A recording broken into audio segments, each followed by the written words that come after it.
Bonjour à tous, bienvenue pour un nouveau numéro de Solutrans en air, depuis le studio de la Fédération Française de Carrosserie, la FFC.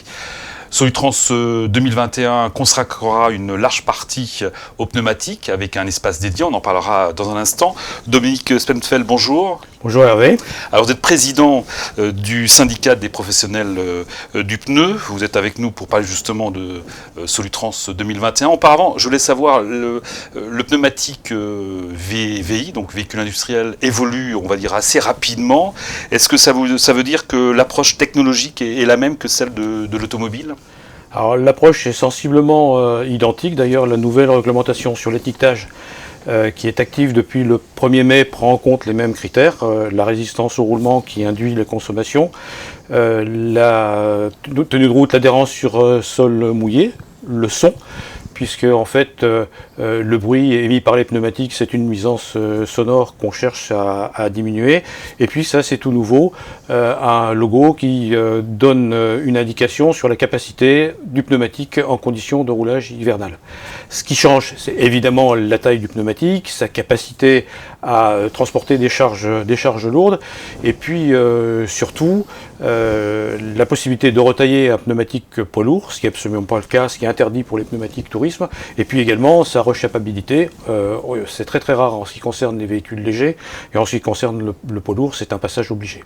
Alors un peu comme dans l'automobile, le pneu a été, on peut dire, mal considéré ou peu considéré pendant des années. Ça change même chez les transporteurs ? Oui, alors le pneu fait l'objet d'une attention de plus en plus importante parce que derrière le pneu, il y a des économies qui sont induites, en particulier effectivement sur le coût du produit, puisque le pneumatique rentre pour environ 2% dans le coût d'exploitation d'un camion, et puis en fait il participe pour un tiers à la consommation du véhicule.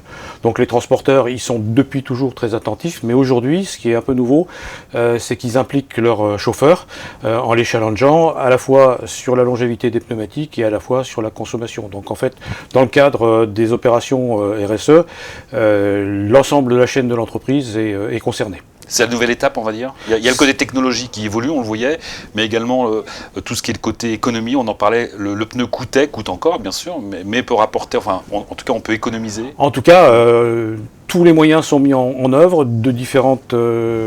par différents biais pour que le pneumatique soit de moins en moins coûteux pour le transporteur. On va apporter également des outils, justement, pour savoir combien peut coûter un pneu. Alors, je parle par rapport au transporteur. La maintenance a toujours fait l'objet d'une attention très très importante de la part des transporteurs. Ça, c'est pas nouveau. Ce qui change aujourd'hui, c'est les outils, les moyens et puis la fréquence. Je prends un exemple très simple. La pression, donc, qui est très très importante en ce qui concerne et la consommation et l'usure des pneumatiques, elle était contrôlée lorsque le véhicule rentrait sur parc, donc de manière plus ou moins régulière. Aujourd'hui, il y a un moyen qui permet de contrôler la pression en permanence, c'est les TPMS, donc les systèmes de surveillance de pression de pneumatiques, donc qui donnent des indications en réel sur la pression du pneumatique. Donc d'une part, ça permet de faire des économies de carburant, ça permet d'économiser le pneumatique parce que s'il est gonflé correctement, il s'use moins vite, et puis également ça évite tous les accidents qui sont dus à une crevaison lente, non identifiée par le chauffeur, et qui conduisent à un éclatement qui peut parfois être dramatique, en tout cas qui est toujours coûteux pour l'entreprise, puisqu'il y a une immobilisation du véhicule, que derrière le délai de livraison n'a pas été assuré, et puis l'image de l'entreprise ou l'image de la qualité de service de l'entreprise peut en souffrir. Alors vous parlez de maintenance prédictive, justement, est-ce qu'on emprunte un peu à tout ce qui est fait à l'automobile vers le camion, ou c'est, comme on le voit souvent dans le camion est laboratoire en fait des nouvelles technologies? Non, ça se fait de manière assez parallèle. En fait, pour les systèmes de surveillance de pression, c'est plutôt l'automobile qui a été leader. Il y a un autre moyen également de surveiller les pneumatiques, c'est les scanners qui permettent d'identifier les profondeurs de creux. Donc ça se faisait de manière épisodique lors des visites de parc. Aujourd'hui, les entreprises les mieux équipées vont s'équiper de scanners qui vont scanner systématiquement les pneumatiques des véhicules à chaque fois qu'ils vont rentrer au parc. Donc ça va se faire de manière très très rapide, mais aussi très régulière. Alors pour une entreprise, un transporteur, la maîtrise des coûts est plus sensible, on va dire, qu'un particulier, même si elle est importante pour un particulier. Donc on va évoluer dans ce secteur-là.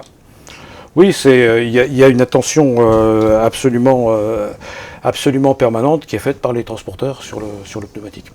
Dominique, à quoi va ressembler le pneu de demain? Parce qu'il déjà, on peut dire aujourd'hui, il a nettement évolué sur le plan technologique. Alors le pneumatique, pour monsieur, madame, tout le monde, c'est un truc rond et noir qui coûte très cher. Pour le moment, il va toujours rester rond et noir. Par contre, il y a effectivement des évolutions technologiques qui sont de plus en plus importantes et qui permettent à l'électronique de rentrer dans la gestion du pneumatique. Je pense que l'évolution la plus importante, c'est l'attention qu'on peut avoir sur le plan écologique vis-à-vis du pneumatique. Aujourd'hui, toutes les recherches des manufacturiers, en tout cas des grands manufacturiers, convergent dans le même sens. C'est comment faire un pneumatique à partir de pneumatiques recyclés. Aujourd'hui, on ne sait pas le faire, en tout cas, on ne sait pas le faire au plan industriel. Et ça, demain, à l'horizon 2040-2050, les pneumatiques qui seront commercialisés pour l'automobile et pour le poids lourd sont des pneumatiques qui seront fabriqués à partir de caoutchouc recyclé. Une question, il y a beaucoup plus de gamme de poids lourds pour les véhicules industriels, utilitaires et poids lourds? Alors aujourd'hui, je pense notamment aux pneus hiver, choses comme ça. Alors aujourd'hui, en fait, les catégories de pneus, les gammes de pneus sont parfaitement identifiées. On n'utilise pas le même pneumatique sur un poids lourd longue distance, sur un poids lourd qui fait du régional, sur une benne à ordures ménagères ou sur un bus. On n'utilise pas non plus les mêmes pneumatiques en travaux publics ou en chantier. Et puis, en ce qui concerne le transport routier, on avait jusqu'à maintenant des pneumatiques qui étaient des pneumatiques hiver qui étaient relativement peu usités sous nos contrées, enfin, qui étaient très usités en Europe du Nord. Et la réglementation a changé. Pas beaucoup. Et puis, les manufacturiers viennent de glisser entre le pneu été et le pneu hiver un pneumatique 4 saisons, ou toute saison, qui permet d'être utilisé toute l'année. Alors on pourrait parler de l'étiquetage également, côté réglementation, mais on va en laisser un peu pour Solutrans, puisque vous allez nous parler de l'espace pneumatique à Solutrans pour l'édition 2021, fin novembre. Alors il y a effectivement beaucoup d'actualités, il y a beaucoup d'actualités dans le pneumatique. On vient de parler de l'étiquetage, on peut parler aussi du décret hiver, qui va rendre d'une manière ou d'une autre l'utilisation de pneumatiques hiver obligatoire. En tout cas, moi je remercie la FFC d'avoir pris en compte ou d'avoir pris la mesure de l'importance du pneumatique dans l'univers du transport et de nous avoir offert ce hall entièrement dédié aux pneumatiques, donc sur lequel il y aura l'ensemble de la filière représentée, les manufacturiers, les distributeurs et puis également un certain nombre d'acteurs périphériques. On va donc organiser un grand nombre de conférences, donc il y en a un certain nombre qui ont été déjà imaginées sur des sujets habituels, récurrents, mais aussi sur des sujets d'actualité, donc en particulier l'évolution des technologies. Et puis c'est tout à fait nouveau et ça me paraît très intéressant, on aura également une conférence qui sera dédiée aux chauffeurs et aux services qui leur sont accordés par les acteurs du pneumatique pour faciliter leur vie sur la route. Bon, on a hâte d'y être en tout cas. Puis Dominique Spenfeld, rendez-vous donc à Solutrans.